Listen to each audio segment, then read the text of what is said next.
taxes, sometimes setting up just in one country isn't a viable option and you need to be amongst many different countries. Is that correct? Yeah, that's right. So originally I had my e-commerce businesses in Europe and in the US. And at this time, it was mostly in Europe. And I moved to Dubai with this clear vision, okay, 0% taxes, everything will work perfectly. And then I wanted to move here with all these false promises. And they told me, yes, no problem. You will have your company in 1 week and you will not pay taxes. And I asked, hey, can I use it for my e-commerce business in Europe? Of course. Does payment processing work? Yeah, of course. Okay, so I had all this hope, basically. I was waiting here for 3 months. And in 3 months, the company was not ready. So after 3 months, I needed to leave because my visa expired and I had nothing. Then I needed to prepare again. I started with another provider. Again, something didn't work. And then when it worked out, I realized, okay, I can't even use this company for e-commerce. Not even with the right license, but it was even the wrong license. It was buying and selling real estate, which completely didn't fit. So yeah, I learned that you need a proper structure, and there is no country in the world which is perfect in everything.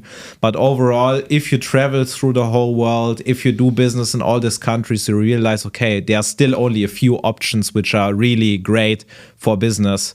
This is US, then you have the UAE, you have Hong Kong, you have Singapore, and that's it basically. There's not much left. Maybe you could find Swiss banking or something, but that's it. And then you look at e-commerce. What most people are using is Hong Kong or US. What's the best place to get residency? 100% UAE. Yes, you can move to Singapore, for example. So now, number one country where millionaires are moving is UAE, and number two is US, number three is Singapore.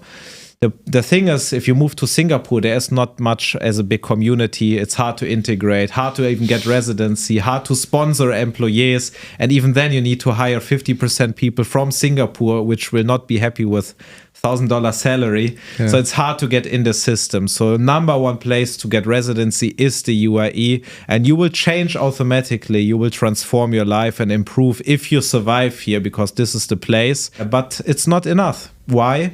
If you sell somewhere in the US, you need some kind of US structure, a dollar structure. If you sell somewhere in Europe, normally you need some Europe structure. So you can't just have one company somewhere and just sell all over the world and that's it. So it all needs to work perfect in harmony.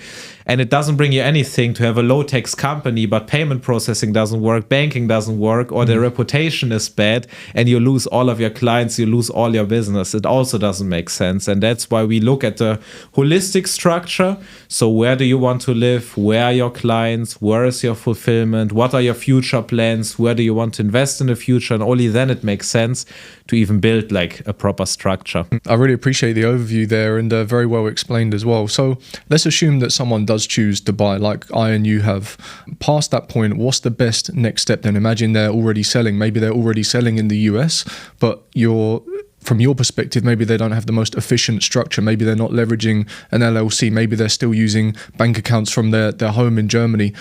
How would you best solve that problem, or why would you recommend that they actually start to integrate things in different locations to be more efficient and more effective? It's hard to say because it depends on the person, depends on the business of the person. So even if we're talking about e-commerce, everybody has a different product, right? Everybody sells to different countries. So it's hard to just say this is the perfect structure for everybody.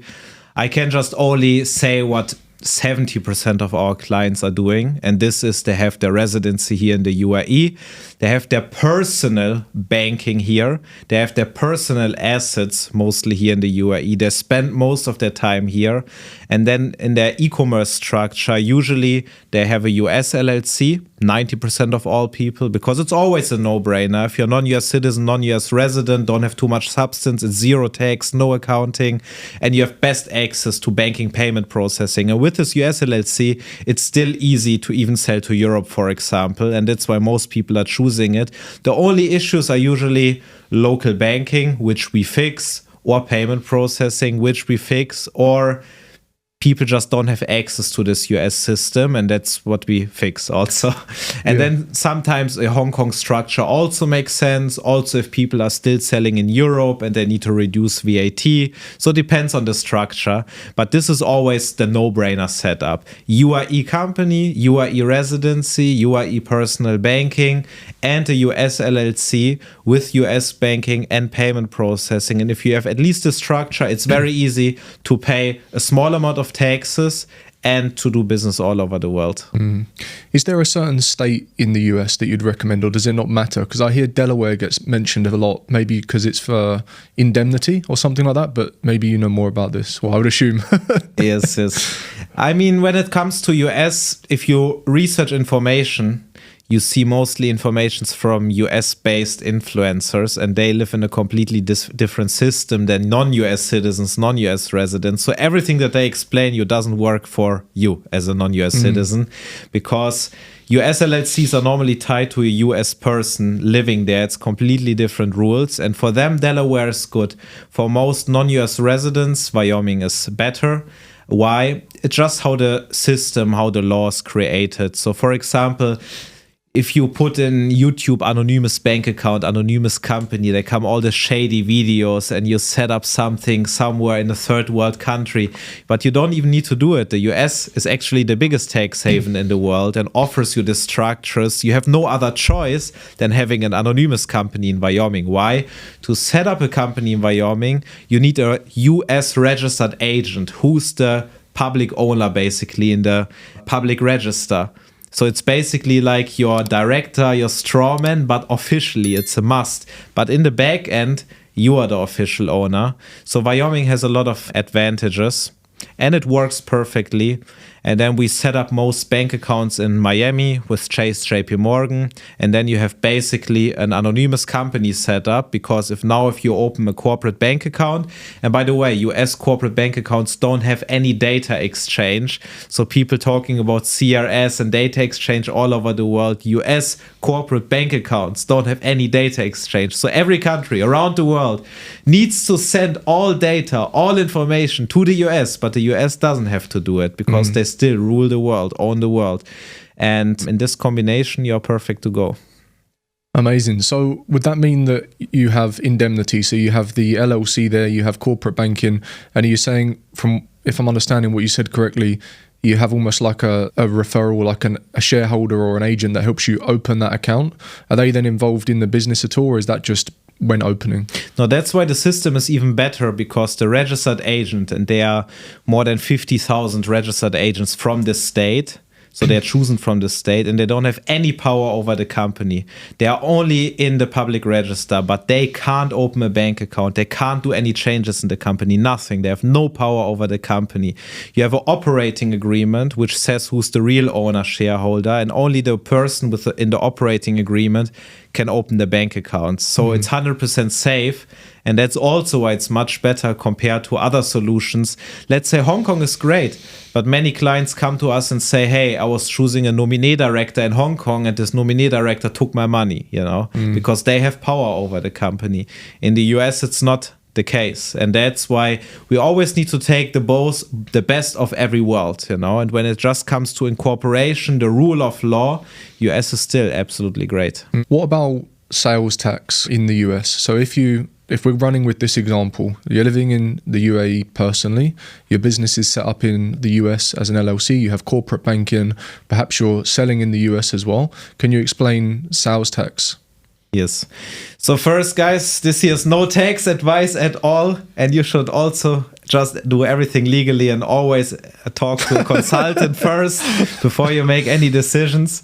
So I can't explain that too much. Overall, what we do in the US, like I just said, it's very easy to just not get into the tax system. So it's just, let's say, if you set up a company in Hong Kong, you have a tax exemption. So if you're not living in Hong Kong, you don't have your clients in Hong Kong, you don't have your employees in Hong Kong, you just apply for the tax exemption, but you need to make accounting, auditing, and then Hong Kong says every year, okay, you are tax exempted. In the US, it's more like the opposite route. It's like you need to work on becoming a tax resident and apply for it, basically. And it's very easy. There are different, for example, for you as a person, there's a substantial presence test. For your business, there are certain measurements, and then tax advisors can just define, hey, are you tax resident or not? Do you have to pay taxes or not? So it really depends on the case. So there are certain rules. Like I always say, if you spend more than 120 days in the US, okay, you as a person are tax resident. You have a physical office there with employees there, then you will probably become a tax resident. You sell 100% to the US, probably yes, but very easy to not become tax resident. For every, let's say, coaching consulting business, it's anyways 100% because you just have clients from all over the world. You have nothing to do with the US system, basically. Very easy. For e-commerce, if you're only selling or almost only selling to the US, just depends on the business, just depends on the product, but very easy to navigate everything. Okay. Easy for you because I feel like you understand it and you know it, but for someone that maybe doesn't know, are there resources online that you could reference to learn more about sales taxes by state? Because as I understand it, it varies, right? Or not so much? No, I don't think there are any good resources. The same like opening bank accounts in the US. I don't see good resources there. I don't see any good explanations for non-US residents about US LLCs, so I don't think so. At the end of the day, you shouldn't waste time with it, you know. If you want to, I don't know any client who makes really good money, big money, and spends his whole day researching something and, you know, solving taxes, solving this. They just pay experts and that's it. They don't even know like much about this, honestly. Like the richest clients of us don't know anything about this. They just say, I mean, the tax advisor said this. Oh, okay. You know, but important to have the right advisors, not your local village European advisor who's telling you need to pay 50% taxes. So it's important to have experts on board anyways. If you have a big business, you don't need to be the smartest person in the room, the hardest worker in the room. You need a big circle, good employees, good advisors to actually run a big corporation. And is it similar with VAT if you're selling in like European countries? So in Europe, it's basically the same. So we have a lot of clients and businesses, they don't need to pay VAT because still there are a lot of exemptions and depends on the structure the same. Then you have other options. Let's say you're shipping from China, you have a service company outside of Europe. So now you can use transfer pricing to reduce the VAT at least from, for example, 19% to 9%. So there are many options and it's also something that we solve every day. Interesting. So you got solutions for everything, sales tax, VAT. Yeah, I mean, we only play by the rules, you know, but you need to know the rules and then you need to see how to use the system. Do you think Amazon just pays all taxes? It's not possible, you know. Amazon is not paying much taxes. And that's why they are now everywhere around the world. Why? Because otherwise you just lose against your competition because you need to have an unfair advantage in business. That's the number one thing. Like explained to you earlier, when I started in e-commerce, we already came from the coaching business. We already had affiliates, we had influencers, we had bodybuilders. Easy to have an entry, unfair advantage. So, and now if you pay a lot of taxes and your competition doesn't pay a lot of taxes, they have 20% more money than you and they put this 20% back into marketing, they will simply outwork you just with this one thing. Yeah. So you have no other choice. So you need to choose. Either you do everything right, you have a better margin, less taxes, better system, better payment options, or you just lose. Yeah. Margins can be very tight before you even take into consideration taxes and corporation tax and all this kind of stuff. So if you can move somewhere where you don't need to pay it and you can reinvest that money back into the growth or get advice from people like yourself who can then further assist with sales taxes and VAT, game changer, like 100%.